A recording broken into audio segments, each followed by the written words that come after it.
シャンフロは世界の開拓が大きなメインのストーリーであるが、それとは別に無数のサイドクエストが存在する。Okay, this is the part that I kind of want to talk about because I used to play a lot of MMOs, like a lot of different MMOs. In fact, the only MMOs that I didn't play was World of Warcraft. Other than that, I played pretty much everything. Well, there were some old ones that I missed out, but still, I've got a lot under my belt. The reason that anime MMOs are unlike any current released MMOs is because of this right here. These days, when a developer makes a video game, any type of video game, it's got a big budget, and they want as many people to see as much of the content as they possibly can. That has its pros and it has its cons. The pro is that none of the development effort goes to waste. Everybody gets to see the cool, shiny, cinematic monsters and effects and all of that stuff. But the con is that players are usually railroaded into seeing that content so that they don't miss it. They can't miss it. And what that does is that eliminates any reason to explore or adventure, something that older MMOs had a lot of. Older MMOs had a lot of content that people would miss, a lot of content that the game would not railroad you into, and it was difficult because you would find it by complete accident, a bunch of random stuff. Usually it was too hard for any one person to do, and it would stomp groups on their first attempt because they wouldn't know what's going on. But these days, when you design a game, when you design an MMO, you're going to have a load of the information spoon-fed to you. They might not necessarily tell you how to beat a boss, but there will be a load of information on how you can get to the boss and unlock it via quests and all that stuff. So that means that a modern MMO, you don't search for the content is handed to you in a set order. And that's why it's so easy for people to complete MMO content and then sit bored waiting for them to add more stuff for people to do. They don't want people to miss it, they add it into the game, it becomes a checklist and less of a world for people to explore.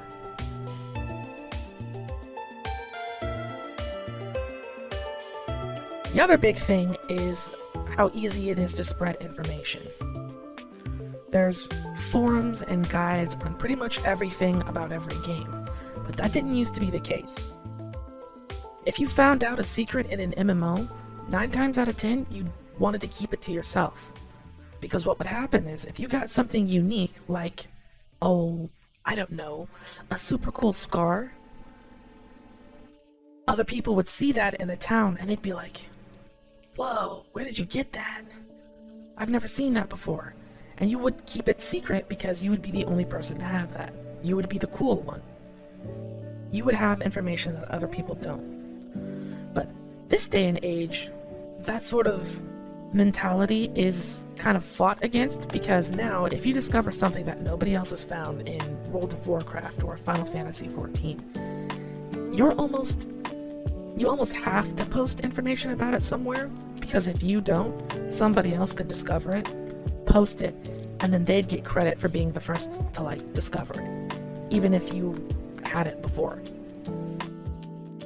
So it's kind of just this network of MMOs used to be packed full of secrets, things for people to discover, things that were out of order. You would feel like a special character, a unique main character of a world, because there was so much that just wasn't documented, wasn't known about. So when it comes to MMO anime like this, I'm reminded of old games like Dream of Mirror Online, Shia, Last Chaos, stuff like that, where this was really common. And it wouldn't just happen to 1 or 2 people. Pretty much everyone you ran into would have encountered something, sometimes small, usually small, but they would have encountered something that you wouldn't know about. And it would be up to them if they wanted to share that information on how to get it, or where they found it, where they saw unique stuff. But a lot of the times they wouldn't, because it ruins the experience, it ruins the sense of adventure and stuff like that. So it isn't necessarily that MMO anime are unrealistic or anything like that, it's just that they don't make MMOs like this anymore. These shows and these stories are reminiscent of an old type of game that pretty much can't exist in modern days, because it would be a waste of development time, and or people would just go out of their way to share it so everyone knew about it, making it no longer special. リオと呼ばれるものはいつどこでどのように何がフラグとなるのか公式では明らかになっていない未知のシナリオばかりで Yeah, stream delay is bad. There's nothing I can really do about it, but let's talk about it a little bit more, right? Let's take, hold on. What do I do?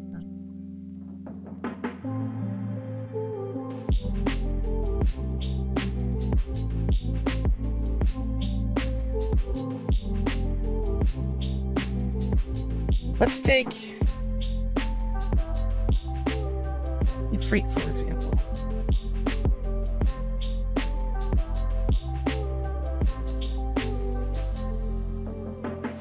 Doesn't really matter what version of Ifrit, we'll just take one.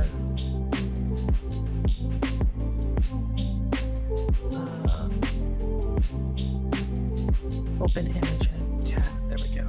Alright, so we're looking at the Fire Boy. If you know Final Fantasy, you know what Ifrit looks like. In Final Fantasy XIV, you accept a quest, you go to a point, you see a cutscene, you get kidnapped, and then Ifrit shows up and gives you this whole speech, and then you match with a party, and then you fight him. Well, if this were an old MMO, how this would work is you would be exploring the desert where Ifrit is, probably alone by yourself, and you would find the cave where his little cult is, and you might go behind the crystal or touch the crystal, and then you get teleported to Ifrit's arena. There wouldn't be a cutscene. There wouldn't be any matchmaking. You'd be like, oh, what's this? You'd touch it and you'd be like, oh, what's going on here? And then you'd be face to face with Ifrit. He would promptly stomp you into the dirt, because Ifrit is a boss fight that's not meant to be fought alone. And the game wouldn't tell you how many people you're supposed to fight him with. It might tell you his level. Probably not. So then what happens?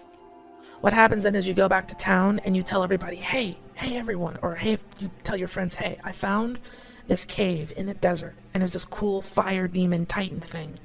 And your friends would be like, oh, whatever, you're crazy. And you'd be like, no, really, let's get so-and-so together and I'll show you.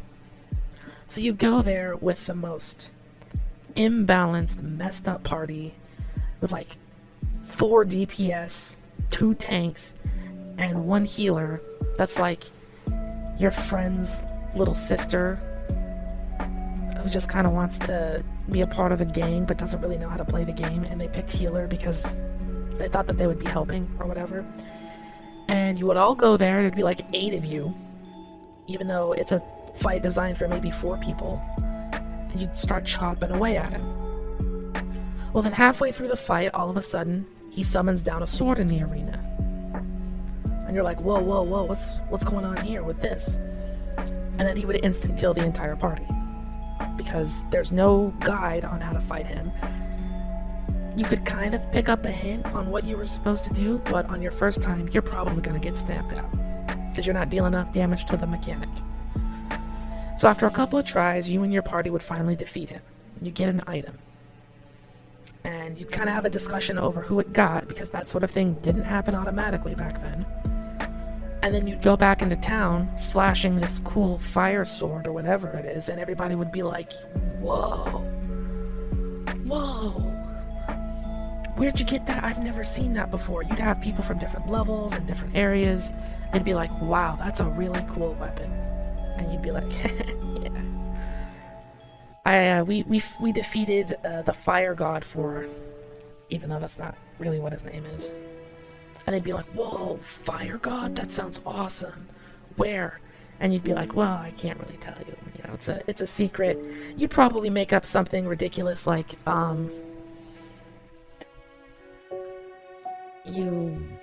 GM let you into a secret area and you fought and beat it or whatever, just to make yourself sound just a little bit cooler. But what that would do is that would set off a hunt. People would immediately go all out trying to look for things that were out of the ordinary in different areas, something that seems out of place, and they would discover a ton of different secrets, of different fights, different events, little mobs, trinkets, items, armors, things like that. MMOs these days, you're going to go to the main website here. Actually, let me... FFXIV. Go away, gut. Let's go to the lodestone and compare it by today's standards, right? Using... Select the site, please.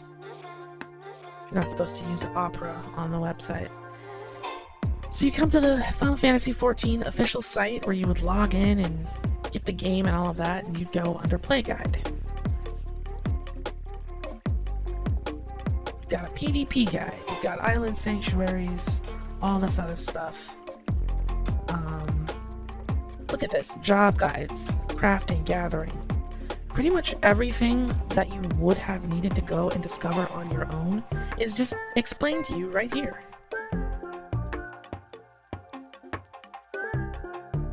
Look it. Okay, monk. That was my main. Here's all of the job actions that you're ever going to get, and here's exactly what they do. What they do, how long they last for, their recast time, all of that stuff. Nothing to discover, nothing to unlock. Well, I mean, you have to level up to get the skills, but... I mean... it's all laid out right in front of you.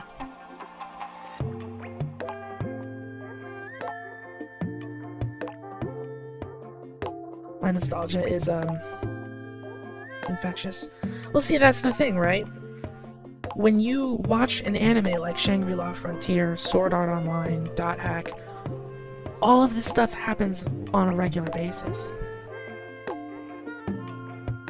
Because it was cool. You'd find something. Asmongold, I'm surprised that Asmongold doesn't understand this. Because he's played a lot of MMOs as well. MMOs these days are all about grinding. They're about being the first group to beat a boss. Back in the day, just finding a boss was the coolest thing. The only thing that you were grinding is like the amount of possible secrets that they can pack into a single area. Even if you couldn't beat the thing that you found, or you couldn't complete it, or you unlocked a weapon for a class that you can't use, that stuff was awesome. And that's a lot of the focus when it comes to anime about MMOs. Discovery is more fun than grinding XP, exactly. So, when you have a new MMO, and they want to add content for it, well, what do? Well, let's see. Let's check right now. We're at the site. The Tower of Zot, the Tower of Babel, Manaspati. You know? So you're not going to go in and look for the new content. They tell you it's here. Let's see. Try and find another one. And when they do it like that, the problem becomes you've turned your content into a list, right? And it's like, okay, I've completed everything on the list. Oh no, I have to wait for them to add more things to the list. That's a terrible MMO. Well, it's not a terrible MMO, but it's not as fun as having to, like, go out and look for things. You're just waiting for them to give you more tasks. You don't even get to find the task for yourself. They just tell you.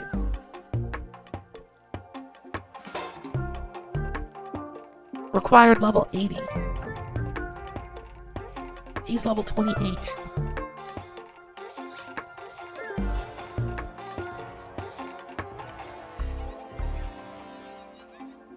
You're not going to see that in World of Warcraft. You're not going to see that in Elder Scrolls Online. It's going to tell you, oh, you're not high enough level, and it's going to stop you. It's not even going to let you try.